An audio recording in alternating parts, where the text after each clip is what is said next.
Lori Milroy, Kurdistan 24. My question, you've presented a very grim view of Iraq, particularly as the Bush administration thought it was going to transform the Middle East through democracy in Iraq. So here we are 15 years later. My question to you, do you think the United States should keep muddling on the way it's been going, or is there something, and I realize there's no easy solution or fix on this, but is there a different orientation that the United States might take towards dealing with Iraq, towards making it somehow a better situation in the future? Who wants to take a first stab? Okay, Okay. sure. Omar, you want to take it? Sure. No, I think, yes, I mean, the prognosis in Iraq has not been great. There has been a lot of setbacks. And part of that is because of the early problems that were made during the political transition in 2003, 2005. Part of that because of the disengagement that happened in 2010, 2011. If there's anything that the U.S.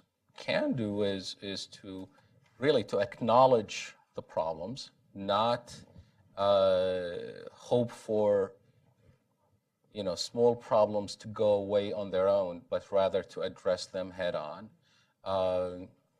Not to overestimate its influence in Iraq, but also not to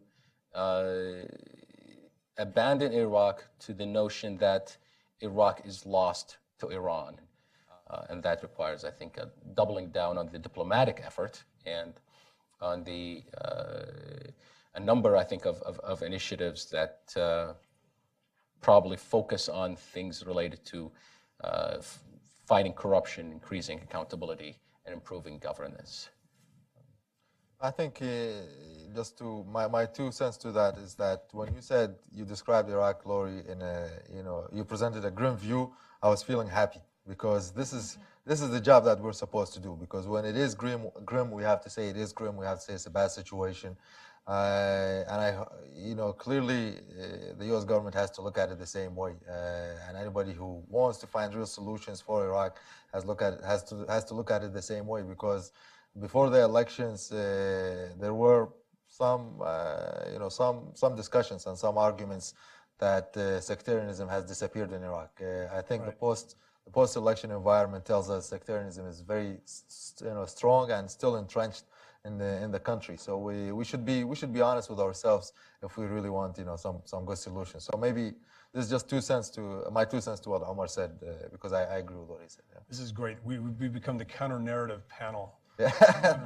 the all is well in Iraq question. Yes, sir. Again, my name is Anas Ibrahim. I'm a social media influencer. I live in the United States, but most of my videos focus and most of my viewers are in Iraq.